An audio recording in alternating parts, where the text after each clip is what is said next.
আইজল মিজোরামে যারা আছেন বা হয়তো কেউ গ্রামে রয়েছেন, আপনারা হয়তো দেখেছেন বা কেউ দেখেননি। এমনও হতে পারে কেউ গ্রামে রয়েছে বা অন্য অন্য স্টেটে গিয়েছেন, কিন্তু আইজল মিজোরামে আসতে পারেননি বা আসার ইচ্ছা নেই। আইজল মিজোরাম এমন একটা জায়গা, এই জায়গা সমতল পাবেন না, একটা আপ ডাউন থাকবেই থাকবে। আপ ডাউন, সমতল নেই, উঁচু নিচু এরকম থাকে আর কি। এজন্য আপনাদেরকে কিছু স্টেপের মানে সিঁড়ির কিছু দৃশ্য আপনাদেরকে দেখাবো। এক রোড থেকে অন্য রোডে যেতে হলে আপনাকে সিঁড়ি বেয়ে সিঁড়ি নেমে আপনাকে এক রোড থেকে অন্য রোডে যেতে হবে।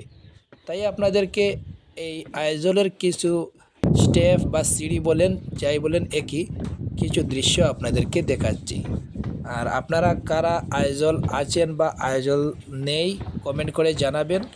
আর আপনারা এই স্টেপগুলো দেখতে থাকেন। 263 सीढ़ी आइया ওর বাদে মেন রোড পাইলাম আইয়া সানডে হসপিটাল। যতগুলো স্টেপ আপনারা দেখতে পাচ্ছেন এই সবকটা স্টেপ হচ্ছে আইজল বঙ্কনের মধ্যে। আইজল বঙ্কনে যারা আছেন নিশ্চয় এই স্টেপ দিয়ে কোনোদিন না কোনোদিন ওঠানামা করেছেন। এই স্টেপগুলো উঠতে অনেক কষ্ট হয়, দেখতেই পাচ্ছেন।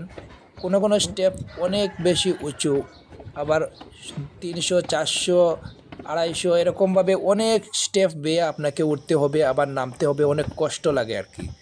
দেখতে পাচ্ছেন অনেক খাতরা স্টেপ দেখতে পাচ্ছেন। আপনারা দেখতে থাকেন, আপনাদেরকে কিছু স্টেপের দৃশ্য আপনাদেরকে দেখাচ্ছি। এই যে ভিডিওটা দেখতে পাচ্ছেন, ভিডিওটা আমি একটু স্পিড বাড়িয়ে দিয়েছি, কারণ হচ্ছে ভিডিওটা যাতে লম্বা বেশি না হয়। 123 সিঁড়ি উঠিলাম। আপনারা যতগুলো স্টেপ দেখেছেন এর মধ্যে সবচাইতে হার্ড এই স্টেপটা, কারণ হচ্ছে এই স্টেপের ধাপগুলা কিছু হার্ড রয়েছে। এই নিচের থেকে উপরে উঠতে মনে হয় যেমন হাঁটু গুলেই পড়ে যাবে, তেমনটা মনে হয়। ভিডিওর স্পিড বাড়িয়ে দিয়েছি মনে করে সেটা ভাববেন না যে এই আমি এত স্পিডে উঠছি, আসলে আমি ভিডিওর স্পিড বাড়িয়ে দিয়েছি, এই জন্য স্পিডে দেখাচ্ছে। এই স্টেপগুলো উঠতে অনেক কষ্ট হয়। মেন সড়ক থেকে কিনা আইসি 138টা সিঁড়ি।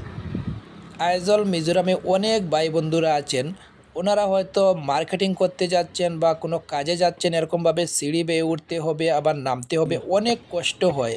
অনেক কষ্ট করে সিঁড়ি বেয়ে উঠতে হয় বা নামতে হয়, এরকমভাবে ওঠানামা আপ ডাউন এরকমটা, এরকম জায়গাটাই এরকম আর কি, কোনো মানে সমতল জায়গা নেই।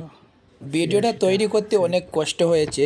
আপনাদের কাছে ভিডিওটা ভালো লাগলে ভিডিওটা শেয়ার করবেন, লাইক করবেন।